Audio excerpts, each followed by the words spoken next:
Hello dear friends, वंदे मातरम। Welcome to new lecture of the thermodynamics. Thermodynamics के lecture में भी दोस्तों हम एग्जाम्पल के साथ ही आगे बढ़ने वाले हैं। कुछ ऐसे टॉपिक्स के एग्जाम्पल जो ऑलरेडी कर चुके हैं और कुछ नए एग्जाम्पल्स भी होंगे। सो फर्स्ट आपको एक क्वेश्चन दिख रहा है on your screen, that is question number 22। Question number 22 में क्या लिखा है दोस्तों? That is red phosphorus P phosphorus react with the liquid bromine or Br2 liquid. So 2 phosphorus plus 3 Br2. So phosphorus solid plus Br2 liquid gives a twice of PBr3. Phosphorus tribromide मिल रहा है in the gaseous form. For that reaction the enthalpy or energy is 243 kilojoule. दोस्तों यहाँ पे -243 kilojoule रखा है। It means energy evolve हो रही है, इट मीन्स एनर्जी रिमूव हो रही है, it means this reaction is exothermic system to surrounding जा रही है। कैलकुलेट द एंथैल्पी और energy change when 10.32 gram of phosphorus react with an excess of bromine. So दोस्तों as per as chapter first ये आपका लिमिटिंग रिएजेंट जैसा question है, typical limiting reagent जैसा इक्वेशन है। द न्यू थिंग इज यहाँ पे एंथैल्पी है इन प्लेस ऑफ मास और वॉल्यूम और एनी अदर प्रॉपर्टी। और दूसरी चीज रिएक्शन नहीं है, ये रिएक्शन आपको याद रखने। So very important question and very easy question also. So question number 22 में जैसे आपने देखा है, reaction for enthalpy for the reaction is -243 kilojoule per mole. Reaction is 2p plus 3Br2 gives twice PBr3। अभी दोस्तों यहाँ पे क्या करना पड़ेगा, मोल्स कैलकुलेट करते हैं। और मोल अगर कैलकुलेट नहीं करना तो डायरेक्ट भी कर सकते हैं। यहाँ पे दोस्तों molecular weight of the phosphorus जो आपको मालूम होना चाहिए 31 ग्राम पर मोल। मोलिकुलर वेट और मोलर मास और atomic mass of the phosphorus and the mass of the phosphorus particular for this equation यहाँ पे दे रखा है, दैट इज 10.32। सो अगर मोल चाहिए, mole of the phosphorus is mass upon molar mass 10.32 divided by 31 that is 0.333। अभी दोस्तों हमको यहाँ पे मालूम है, जब दोस्तों 2 moles of phosphorus react with Br2, यहाँ पे Br2 एक्सेस फॉर्म में यानी कि जितना चाहिए उतना है। The limited quantity that is from the phosphorus, phosphorus की क्वांटिटी कम है, दैट मींस वो लिमिटिंग रिएजेंट हुआ। सो यहाँ पे जो भी आंसर आएगा किसके ऊपर डिपेंड करेगा? On the limiting reagent, on the phosphorus. So दोस्तों जब भी 2 मोल फास्फोरस की रिएक्ट करते हैं Br2 के साथ, जितना भी Br2 चाहिए दोनों कंडीशन में एक्सेस फॉर्म में, तब कितनी एनर्जी मिलती है? तब दोस्तों एनर्जी हमको मिलती है विच इज 243 किलोजूल पर 1 मोल। हमारे कितने मोल है? 0.333। So simple calculation for the 2 mole -243। So how much for the 0.333? Enthalpy of 2 mole phosphorus, जब 2 मोल फास्फोरस रिएक्ट करेगा विद द लिक्विड Br2 तब दोस्तों कितनी एनर्जी इवॉल्व होगी? -243। सो enthalpy of mole of 0.333 mole of phosphorus is how much? -243 into 0.333 divided by 2 which is 40.46 kilojoule. अभी यहाँ पे दोस्तों अगर आपको मोल कंसेप्ट तक नहीं पहुँचना है तो डायरेक्टली कर सकते हो। यहाँ पे in the reaction molecular weight of the phosphorus is 31, twice phosphorus it means 31 into 2 it means 62 gram of phosphorus. जब 62 ग्राम फास्फोरस की रिएक्शन होगी लिक्विड Br2 के साथ तब कितनी एनर्जी इवॉल्व हो रही है? -243। So how much for the 10.32 gram? Directly कर सकते हो for the 62 gram this much. So how much for the 10.32? दोनों चीज आप इक्वली इजीली कर सकते हो। ऐसा ही कुछ दोस्तों नीचे के एग्जांपल में भी करना है।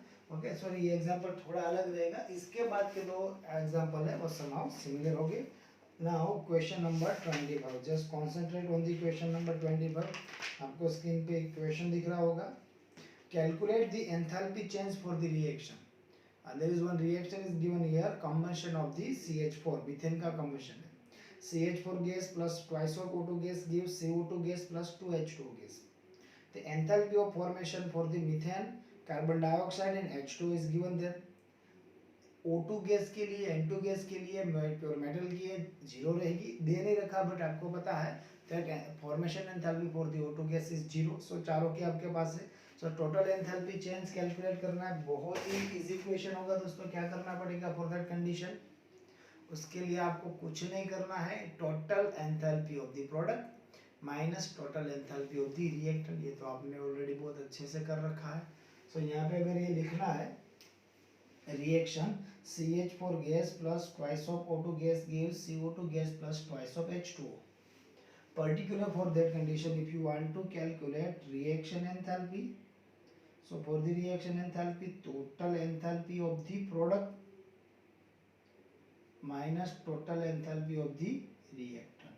So यहाँ पे दोस्तों अगर आपको प्रोडक्ट की कैलकुलेट करनी है CO2, सो डायरेक्टली आपको लिख देना है यहाँ पे delta FH of the CO2 gas plus 2 into, because 2 mole of H2O, so क्या लिखना पड़ेगा 2 into H2O, so delta FH formation enthalpy of the H2O liquid ये किसकी हुई, ये हुई प्रोडक्ट की, माइनस रिएक्टेंट। दोस्तों रिएक्टेंट में आप देखो आपके पास क्या है डेल्टा FH CH4 ओनली 1 मोल, सो ओनली 1 प्लस दोस्तों ये ब्रैकेट के अंदर है, दैट्स व्हाई मैंने यहाँ पे पॉजिटिव साइन दे रखी है। आपको मालूम है पॉजिटिव पॉजिटिव नेगेटिव बट कोई क्वेरी नहीं है। क्यों क्वेरी नहीं है, बिकॉज उसके बाद तो जीरो है। 2 into delta FHO2 which is zero, 2 into zero is equal to zero, लिखो या ना लिखो कोई फर्क नहीं पड़ेगा। सो ये वैल्यू आपके पास है for the methane minus 74.8 kilo joule per 1 mole, for the CO2 minus 393.5, for the H2O 280 minus 285.8। सो ये वैल्यू पुट डाउन करो इन द फॉर्मूला और उसको आप आगे बढ़ाओ and you will get total reaction enthalpy और enthalpy change for the particular given reaction. So given reaction के लिए दोस्तों आप क्या कर सकते हो, एंथैल्पी चेंज कैलकुलेट कर सकते हो। क्लियर? अभी इससे दोस्तों थोड़ा आगे बढ़ते हैं, इसके बाद क्या करेंगे सिमिलर क्वेश्चन। सो उसका सॉल्यूशन मैंने आपको ना ही कराऊंगा और ना ही बोर्ड पे मैं सॉल्यूशन करूंगा। You will see the question, hint के लिए सॉल्यूशन भी होगा। वीडियो पॉज करना है और ये पूरा कैलकुलेशन खुद से करना है। उसके बाद दोस्तों जो हिंट डिस्प्ले पे दिखेगी उसका भी थोड़ा यूज करोगे और देन दोस्तों आप क्या करोगे, पूरा क्वेश्चन कंप्लीट करके नेक्स्ट क्वेश्चन की तरफ आगे बढ़ोगे। बट बिफोर दैट मैं क्वेश्चन आपके लिए पढ़ रहा हूँ, क्वेश्चन नंबर 27 जो आपको खुद से ही कैलकुलेट करना है। Question number 27 is enthalpy of formation for the carbon monoxide gas, carbon dioxide gas, N2O gas and N2O4 gas are minus 110, minus 393, minus 81 and 9.7 kilojoule per mole respectively. Okay, दो की negative है, दो की positive है। So calculate the delta RH for the reaction. So reaction के लिए आपको क्या करना है, रिएक्शन के लिए टोटल एंथैल्पी चेंज आपको कैलकुलेट करना है which is almost equal to this example, example number 25, example number 25 and example number 27। There is no different is there, only the different is types of reaction, दोनों में अलग reaction दे रखी है। But for the both reaction आपके पास जितने भी reactant है उन सब की फॉर्मेशन एंथैल्पी आपके पास है, आपके पास इक्वेशन है। सो क्या करना है, रिएक्शन एंथैल्पी और enthalpy change for the reaction delta RH is equal to total formation enthalpy of the product minus total formation enthalpy of the reaction. Just put the value in the formula and calculate and reach to the answer of the particular question. So question number 27 भी दोस्तों आपको खुद से ही complete करना है। Repeat, question number 27 भी आपको खुद से ही कंप्लीट करना पड़ेगा। Then question number 28 important question दोस्तों, बाकी के क्वेश्चन के कंपैरिजन में ये इंपॉर्टेंट रहेगा। सो इस तरह के पर्टिकुलर अभी जो दो क्वेश्चन हम करने वाले हैं वो क्वेश्चन, इस तरह के क्वेश्चन दोस्तों MCQ में पर्टिकुलर एडवांस में, मेन में और हमारी नीट में भी आते हैं। बट एडवांस के लिए भी दोस्तों क्वेश्चन बड़े लगेगा, क्वेश्चन इजी है but length is more, so length ज़्यादा है। अगर प्रैक्टिस करते हैं फर्स्ट टाइम में टाइम लगेगा, बट आप इसको रिपीट करते हो, this types of question revise करते हो, तभी आप इसको शॉर्ट वे में जल्दी से भी कैलकुलेट कर पाओगे। सो ये इस तरह के क्वेश्चन एक्चुअली MCQ टर्म में ही आएंगे। Question number 28, the enthalpy of combustion of CH4 gas and C2H6 are minus 893.3 and minus 1557 minus 1559.7 kilojoule per mole. Particular ये मीथेन और इथेन के लिए है respectively. Which of the two gas has higher efficiency of fuel per gram. तो यहाँ पे दोनों में से किसकी फ्यूल एफिशिएंसी ज़्यादा है वो कैलकुलेट करना है। तो दोस्तों पहले हम ये देख लें एक्चुअल में फ्यूल एफिशिएंसी पर ग्राम, यहाँ पर फ्यूल एफिशिएंसी क्या होगी। हमको यहाँ पे ये देखना होगा दोनों में से किस में पर 1 ग्राम हमको ज़्यादा एंथैल्पी यानी कि ज़्यादा एनर्जी मिल रही है। सपोज मीथेन के 1 ग्राम से हमको मिल रही है 100 किलो जूल और इथेन के 1 ग्राम से हमको मिल रही है 200 किलो जूल। तो हम ये कहेंगे ethane is more efficient because दोनों की क्वांटिटी कॉमन है बट ज़्यादा एनर्जी इथेन से मिली। सपोज हमको एंथैल्पी मिली मीथेन से 200 किलो जूल और इथेन से 100, आई मीन टू से मीथेन से ज़्यादा मिली, तो हम ये कहेंगे the methane is more efficient. So for that हमको ये करना पड़ेगा दोनों में से किसकी पर 1 ग्राम ज़्यादा एनर्जी मिल रही है। सो उसके लिए क्या करना पड़ेगा, उसके लिए दोनों की कंबंशन रिएक्शन देखनी पड़ेगी। दोनों के पर 1 मोल, दोनों के 1 मोल में कितनी एनर्जी मिल रही है वो देखेंगे। फिर दोस्तों हमारे पास दोनों के मोलर मास है। मोलर मास में दोस्तों अगर मोलर मास से डिवाइड कर दिया जो भी एनर्जी मिली that energy divided by molar mass, तो हमको क्या मिलेगा पर 1 ग्राम, 1 ग्राम से कितनी एनर्जी मिल रही है। सो दोनों के लिए कंबंशन एंथैल्पी कैलकुलेट करें। दोनों की कंबंशन एंथैल्पी को दोनों के अपने इंडिविजुअल मोलर मास से डिवाइड करें। सो दोनों की पर ग्राम कितनी एनर्जी मिलेगी पर 1 ग्राम वो मिलेगी और जिसकी ज़्यादा होगी उसकी फ्यूल एफिशिएंसी ज़्यादा। सिंपल है। सो क्या करेंगे दोस्तों, see the question carefully. Question कुछ इस तरह से, सॉरी क्वेश्चन तो हमने ऑलरेडी देख लिया है। सो हमको यहाँ से डायरेक्टली क्या करना पड़ेगा, सॉल्यूशन के लिए ही आगे बढ़ना है। Question is already there. So fuel efficiency क्या है पर 1 ग्राम, फिर से यहाँ पे शॉर्ट में लिख रखा है। तो fuel efficiency can be predicted from the amount of heat evolve for every gram of fuel consumed. So हम क्या करेंगे दोस्तों, एक फ्यूल एफिशिएंसी पर 1 ग्राम कितनी एनर्जी मिल रही है, ठीक है। सो पहले देखेंगे combustion of the methane. Methane का अगर कंबशन करें तो क्या होगा, CH4 gas plus twice O2 gas gives CO2 gas plus 2H2। ये इक्वेशन दोस्तों हमने बहुत टाइम यूज ऑलरेडी कर लिया है इन द डिफरेंट चैप्टर्स, ठीक है। अभी यहाँ से दोस्तों जब 1 mole of methane, I repeat, जब 1 मोल ऑफ मीथेन कंबशन होगा तब यहाँ से कितनी एनर्जी इवोल्व होगी, कितनी एनर्जी जनरेट होगी, कितनी एनर्जी रिमूव होगी system to surrounding. That is actual में दोस्तों यहाँ पे क्या होना चाहिए, negative symbol. Why negative symbol, because यहाँ से मीथेन का कंबशन करने से हमको इतनी एनर्जी मिलेगी that is minus 890.3 kilo joule, 3 kilo joule per 1 mole of methane. 1 मोल यानी कितना ग्राम, 1 मोल मीथेन यानी कि कार्बन का 12, hydrogen 1, 1 into 4 is equal to 4, 12 plus 4 is equal to 16 ग्राम। 1 मोल यानी कि 16 ग्राम से दोस्तों इतनी एनर्जी मिलती है। सो 1 ग्राम से कितनी कैलकुलेट करना है, तो क्या करो, ये एनर्जी को 16 से इसकी मोलर मास से डिवाइड कर दो। सो पर 1 मोल क्या एनर्जी होगी वो हमको मिलेगी। So molar mass of this CH4 का molar mass 12 plus 4 is equal to 16 ग्राम पर मोल। अभी क्या कैलकुलेट करने जा रहे हैं, हीट प्रोड्यूस पर 1 ग्राम, 1 ग्राम की वजह से कितनी एनर्जी प्रोड्यूस होगी, total produce energy divided by molar मास। यहाँ पे दोस्तों नेगेटिव सिंबल नहीं लिखा बट आपको समझना है प्रोड्यूस और इट मींस माइनस ही।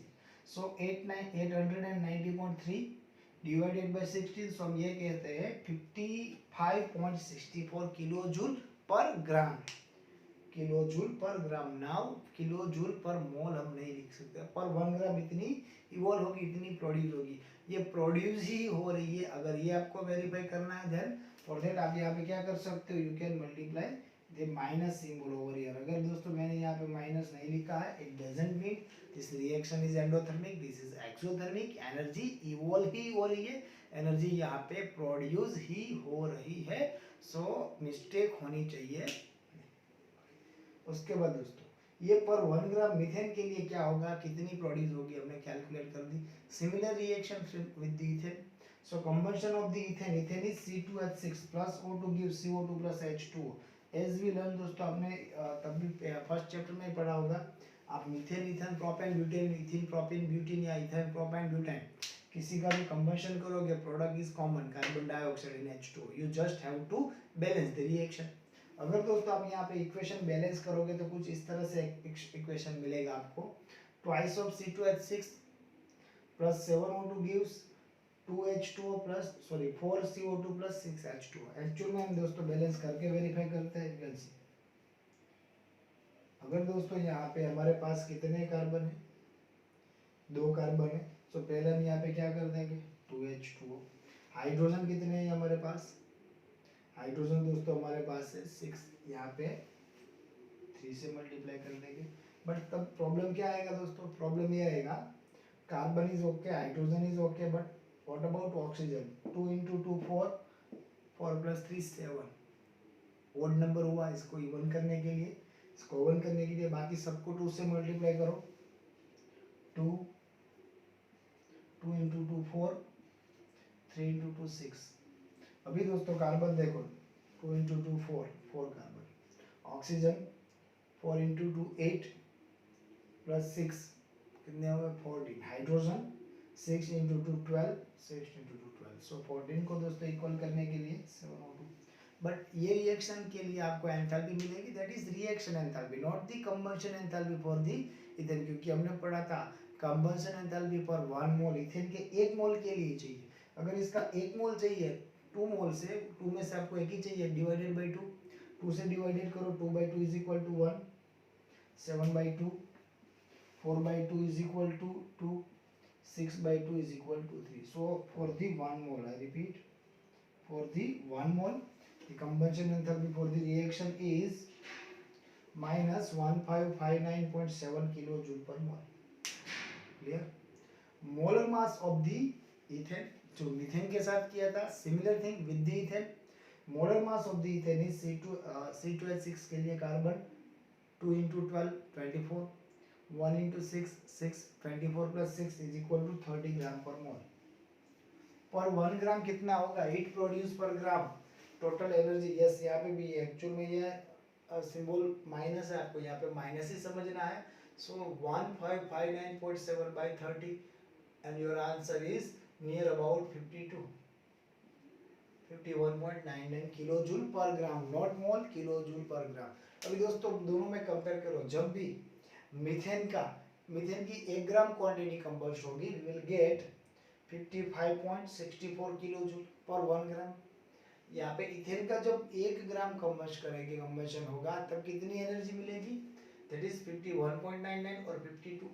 सो ज्यादा किसमें हुई, पर 1 ग्राम। 1 ग्राम मीथेन से जो मिल रही है, that value is higher than of 1 gram of the ethane.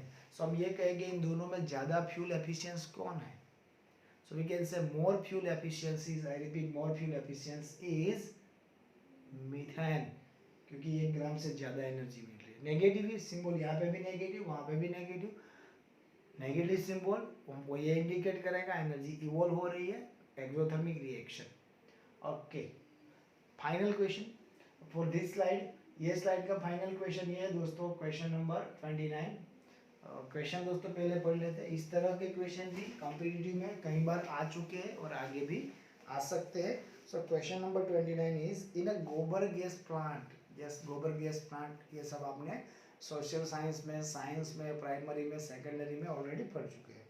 In a gobar gas plant, gobar gas is obtained by bacterial fermentation of animal refuse, पता है हमको, that is the process of the gobar gas. It is found to contain mainly methane and its heat of combustion is given by reaction। वहाँ पे ज़्यादातर gas में क्या होगा, ज़्यादातर क्वांटिटी किसकी होगी, मीथेन गैस की होगी। मीथेन गैस की कंबशन रिएक्शन क्या होगी, which is given here, CH4 gas plus 2O2 gas gives CO2 gas plus 2H2 gas is 809 kilojoule per मोल। यहाँ पे दोस्तों इतनी इवॉल्व हो रही है, इसको नेगेटिवली समझना है। हाउ मच गोबर gas would have to be produced per day for a small village community of 100 family।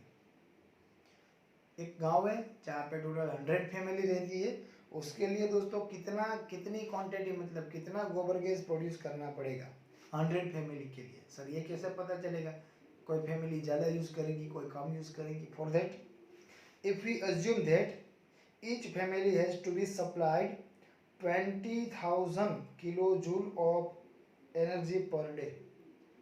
So 100 family है, उसमें से हर एक फैमिली को पर डे कितनी एनर्जी चाहिए? 20,000 kilo joule. Okay, meet all its need.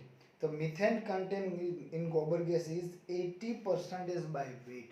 जो लास्ट वाला है दोस्तों वो एक्चुअल में आपके लिए बाउंस है. अगर ठीक से देखा कोई दिक्कत नहीं है, अगर इसको ठीक से नहीं देखा दोस्तों यहाँ पे मिस्टेक होने की पॉसिबिलिटी कुछ ज़्यादा ही हो जाएगी जो लास्ट टॉपिक है. बट पहले हम यही समझ लेते हैं 100% मीथेन इज देयर. अगर हम 100 ग्राम गोबर गैस लगे तो 100 ग्राम मीथेन ही होगा. ये लोग ये कह रहे अगर आपने वहाँ से 100 ग्राम उठाया तो एक्चुअल में उसमें से 80 ग्राम ही मीथेन होगा, बाकी के 20 ग्राम वहाँ पे क्या हो गए? Any other material is there. This is the main topic, ये लास्ट में करेंगे. पहले हम ये अज्यूम करके कैलकुलेट कर देते 100 ग्राम मीथेन है तो 100 ग्राम ही मीथेन है और कुछ नहीं है. सो पहले दोस्तों कितनी एनर्जी चाहिए? Energy consumption of one family पर वन डे. एनर्जी कंजप्शन, ये मेरे मतलब कुछ सुंदर ही अक्षर में दोस्तों लिखा है, energy consumption of one family per day. एक फैमिली को पर वन डे कितनी एनर्जी चाहिए? That is 20,000 kilo joule. ये ऑलरेडी आपको दे रखा है. ओके, टोटल कितनी फैमिली है? टोटल 100 फैमिली है. सो पहले हमको ये एज्यूम करना पड़ेगा पर वन डे पूरे विलेज के लिए कितनी एनर्जी प्रोड्यूस करे. So total energy consumption per day पर विलेज, एक पूरे विलेज की, क्योंकि 100 फैमिली की खुद की अपनी डिमांड 20,000 है. सो 100 इंटू 20,000, इसको दोस्तों आप नंबर में लिख के फिर उसको 10 के पावर में कन्वर्ट करोगे. ये आपके लिए अभी तो इजी है, बहुत बार कर चुके हैं. Then 2 into 10⁻⁶ kilo joule. So आपको पर डे कितनी एनर्जी चाहिए? 2 into 10⁻⁶ kilo joule. That is our demand. ये हमारी डिमांड है, ये हमारी जरूरत है. अभी दोस्तों मीथेन से इतनी एनर्जी प्रोड्यूस करवाने के लिए इतनी क्वांटिटी प्रोड्यूस करनी पड़ेगी. उसके लिए हम क्या करेंगे? उसके लिए combustion of methane, combustion of methane gas, but particular for the गोबर गैस. गोबर गैस के मीथेन गैस का जब कंबंशन होगा, reaction is common. CH4 plus O2 gives CO2 plus H2O. Balance the equation. CH4 plus 2H2 gives CO2 plus 2H2. That is the equation. तब दोस्तों कितनी energy evolve हो रही है, रिमूव हो रही है, जनरेट हो रही है? 809. Delta CH is equal to -809 kilo joule per 1 mole. Actually 1 mole methane के लिए. सो यहाँ पे दोस्तों हम कैलकुलेट थोड़ा डिफरेंट वे में सोचे. डिफरेंट वे में इन द सेंस मैं ये सोच रहा हूँ अगर मेरे को 809 किलो जूल एनर्जी चाहिए तब मैं कितनी क्वांटिटी मीथेन की कंबस्ट कर रहा हूँ? 1 मोल. 1 मोल यानी 1 molar mass. 1 molar mass of the methane is, again molar mass of the methane is क्या होगी? Molecular weight of the methane 12 from the carbon, 4 from the hydrogen, that is 16 ग्राम पर मोल. तो simply ये पता चला मेरे को जब भी मेरे को 809 किलो जूल जितनी एनर्जी चाहिए, 809 किलो जूल जितनी एनर्जी चाहिए, तब मैं क्या करता हूँ? 16 ग्राम ऑफ मीथेन को कंबस्ट करता हूँ 1 mole. But actual my need is for the whole village 2 into 10⁻⁶ kilo joule. तो मैं क्या लिखूंगा? अगर 809 किलो जूल चाहिए then 16 gram of the methane. So अगर मेरी नीड है 2 इंटू 10⁻⁶ किलो जूल, तब दोस्तों कितने मीथेन की रिक्वायरमेंट होगी? सो वहां पे रिक्वायरमेंट होगी मास ऑफ द मीथेन, और you can write required mass of the methane. Required mass of the methane is 2 into 10⁻⁶ into 16 divided by 809. 2 into 10⁻⁶ into 16 divided by 809. So अगर दोस्तों आप इसको ठीक से कैलकुलेट करो तो आपको यहाँ पे जो आंसर मिलेगा that is 0.0396. 2 into 16 by 809. 2 into 16 is equal to 32. 32 by 809. Your answer is 0.0 or 0.0396 into 10⁻⁶. 0.0396 और 0.0396 को दोस्तों 3.96 करो. डिजिट डिक्रीज होगी कितनी? 2. 10⁻⁶ डिक्रीज होगी 4. This is in the gram. सो हम ये कह रहे हैं हमको क्या करना पड़ेगा? कितने ग्राम? 3.96 इंटू 10⁻⁴ ग्राम. इतनी क्वांटिटी मीथेन की हम जब कंबस्ट करेंगे तब दोस्तों इतनी एनर्जी मिलेगी. ये आपको एक ऑप्शन दिया गया होगा फॉर एन MCQ और आप उसको टिक कर दोगे, बट वो रॉन्ग होगा बिकॉज आगे देखते क्या है। अगर दोस्तों इसको ग्राम में लेने दो तो भी आगे की बात हो सकती है। अगर किलोग्राम में कन्वर्ट करें, suppose your option in kilogram, तो हम क्या कर सकते हैं 39.6 इंटू 10⁻³ भी कर सकते हैं ना। 39.6 इंटू 10⁻³ ये मैंने इसलिए किया है 10⁻³ ग्राम है। अगर इसको मैं 10⁻³ और इससे भी मल्टीप्लाई करूंगा देन ग्राम कन्वर्ट इनटू किलोग्राम। सो 39.6 किलोग्राम। अगर ग्राम में चाहिए इन दोनों में से काम चला लो, किलोग्राम में चाहिए दिस इज योर ऑप्शन। और ये ऑप्शन दोस्तों किलोग्राम या ग्राम वाला ऑप्शन आपके ऑप्शन में दिया गया होगा, बट यहाँ पे जो मैंने बात की थी जिसका आपको ज़्यादा ध्यान रखना है दैट इज आपको वहाँ पे ये ध्यान रखना है ये कब होगा जब 100 ग्राम मीथेन में एक्चुअल में 100 ग्राम मीथेन ही हो। पर यहाँ पे क्या कहा है आपको ये कहा है अगर आप 100 ग्राम मीथेन लोगे, अगर आप 100 ग्राम मीथेन लोगे तो आपको वहाँ पे एक्चुअल में कितना ग्राम मिलेगा 80 मिलेगा। मतलब दोस्तों जब मेरे को 2 इंटू 10⁻6 किलो जूल जितनी एनर्जी प्रोड्यूस करनी होगी तब मेरे को एक्चुअल में कितना वेट लेना है 39.6 किलोग्राम लेना है 39.6। सो इसको दोस्तों मैं अलग वे में सोचूं, अलग वे में इन द सेंस मैं ये सोचूं कि जब मेरे को 80 किलोग्राम चाहिए, चलो 80 किलोग्राम मीथेन की जरूरत है, मतलब इतने से मेरा काम चलेगा। तो अगर मेरे को 80 की जरूरत है बट एक्चुअल में मेरे को कितना किलोग्राम लेना पड़ेगा 100 किलोग्राम लेना पड़ेगा। क्यों? Percentage by weight is 80। मेरे को जरूरत 80 की है बट वहां पे कॉन्सेंट्रेशन ही 80% है। अगर मेरी जरूरत 80 की है और मैं 80 ग्राम मीथेन लूंगा सो वहां पे दोस्तों एक्चुअल 80 किलोग्राम मीथेन की जरूरत है और मैं 80 किलोग्राम ही मीथेन लूंगा फ्रॉम दी गोबर गैस। तो वहां पे दिक्कत क्या आएगी, मेरी टोटल नीड से 20% कम मिलेगा बिकॉज उतना कॉन्सेंट्रेशन ही नहीं है। मतलब जब मैं 100 किलोग्राम लूँ तो उसमें से यूजेबल जो मेरे लिए यूजफुल है वो एक्चुअली टोटल 100 किलोग्राम में से 80 किलोग्राम ही यूजफुल होगा। सो अगर 80 किलोग्राम के लिए 100 किलोग्राम लेना पड़ेगा।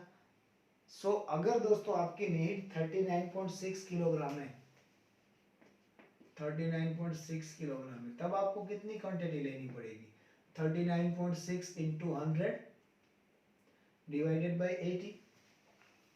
तो यहाँ पे क्या रखा है, सिंस मीथेन कंटेंट ऑफ गोबर gas is 80% by wait, for that weight of the gobar gas need, कितना गोबर गैस की वेट नीड होगी, वो जरूरत होगी 39.6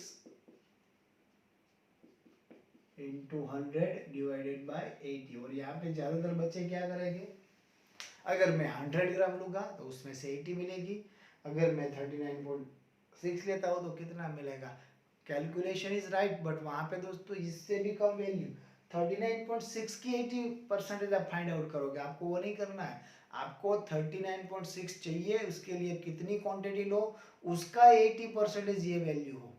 सो यहाँ पे सिंपल मैथमेट है but because of language mistake होने की पॉसिबिलिटी बहुत ही ज़्यादा बढ़ जाती है। सो दोस्तों वो मिस्टेक होनी चाहिए नहीं, ठीक है। और इस तरह के क्वेश्चन अगर एडवांस में आए तो उसको हम अगर कंटेंट की तरह देखें तो ये हार्ड नहीं है, बहुत इजी है, वेरी सिंपल कंटेंट। बट ये क्या होगा, टाइम कंज्यूमिंग क्वेश्चन लगेगा, इतना बड़ा क्वेश्चन, यस इतना बड़ा क्वेश्चन था उतना ही टाइम सॉल्यूशन में लगा। बट आप ठीक से सोचो, अगर ये कंटेंट आपको पता है, फिर से मैं यही क्वेश्चन आपको सॉल्व करने को बोलूँ, you have to solve this similar question again.